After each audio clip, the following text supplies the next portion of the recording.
beast stands before you, its eyes staring straight into your soul. The gentle dragging of its claws filling the air with the sounds of 1,000 battles, fangs as if to cage an endless hunger beyond. Wings of divine purity scattering the light before you.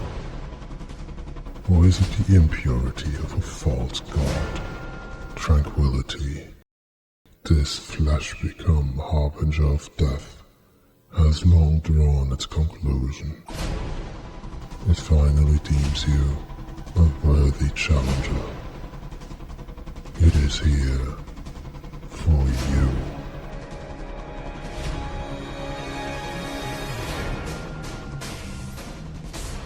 Frontier is probably my favorite Monster Hunter. It was shut down on the 18th of December 2019. A large part of the reasoning behind the shutdown, allegedly, was the engine being at its limits. Some things were, allegedly, planned, but never saw the light of day. Rumors about Muso Espinas survive to this day, for example. That raises 3 questions. Where did the devs go? Where did those ideas go? And what was the engine they pushed so far? A full list of credits for any part of Frontier's runtime is not available online, to my knowledge, and much less in English, as it wasn't intended for a Western release. There are 2 names that do come up, however.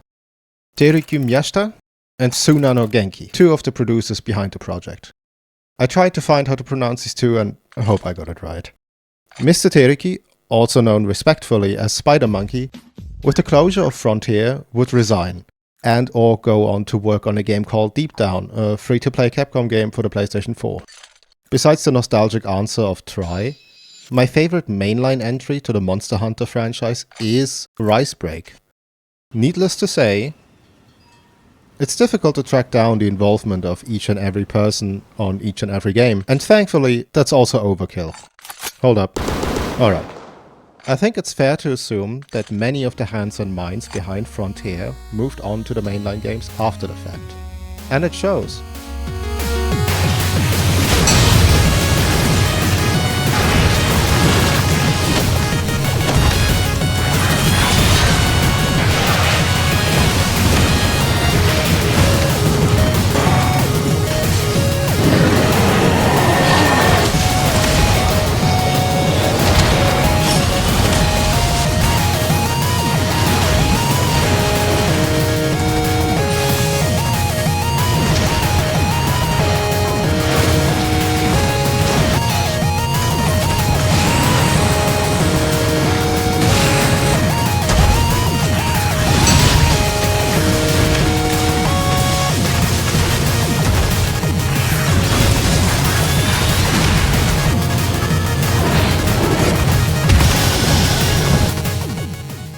While it started as another Monster Hunter in all the relatively grounded glory that entailed, over time it became this bombastic game of superlatives that the modern series slowly starts to not only represent,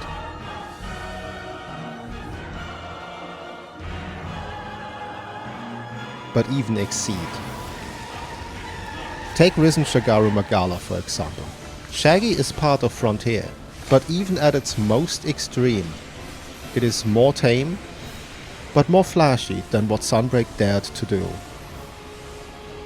The parallels don't end here, not even remotely. Systems like health augment, some mantle effects, skills, styles, whole combat mechanics that are centerpieces of some modern titles originated in Frontier.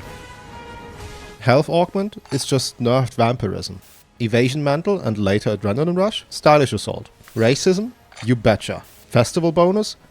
Only on Tuesdays. Just kidding. Technically speaking, in the technological sense, not in the technicality sense, Frontier was based on DOS, being not only an expansion on the concept, but being made in the same engine. You've seen that one DOS video? Good, because I haven't. That game ran for 12 years.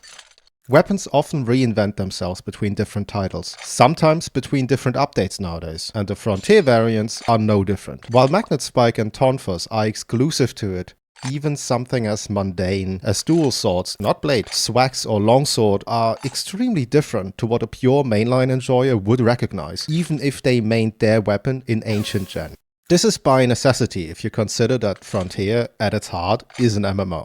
Title updates in modern Monster Hunter are typically introducing a level of power creep, which from a business perspective indirectly increases sales through DLC. In an MMO context, that is basically required to keep you paying subscription fees. At the same time, because this type of game is meant from the ground up to run for prolonged periods of times, a designer can be much more unhinged in the types of systems they create. That shows, especially in the modern versions of Frontier. That is an important distinction to make actually. My favorite MH is the modern iteration of Frontier.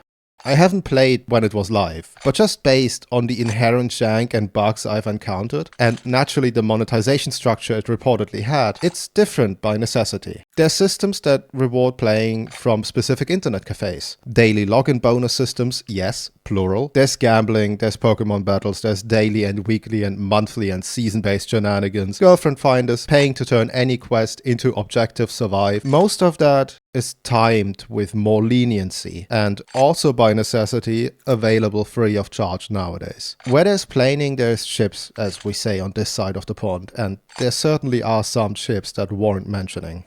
Frontier officially is dead. If you wanted to play it nowadays, it's accessible through some combination of leaks, piracy, and recreated code for all of the client, launcher, server, and the game itself. Essentially, that means that there are three big things you need to be aware of.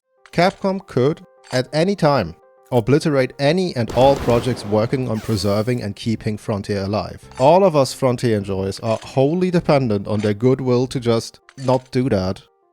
More immediately threatening is that if you cannot decompile and read the code of the game, since it's technically not being sold or licensed from anyone in a business sense, you can't really know what is inside of those files.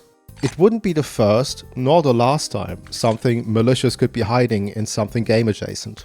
And thirdly, unless you run your own server, and possibly even then, your IP address will be visible to people you probably do not know, which holds its own risks. I cannot stress enough that to anyone reasonable, playing Frontier is a really stupid idea from a security perspective, which is why I cannot recommend doing so, nor can I help with the setup. And to protect you from that risk, this video is an announcement that I'll bravely throw myself at it and stream Frontier for the foreseeable future, until something happens with Wilds that requires our collective attention. Subscribe if I had you. Or don't, I'm not your stepdad.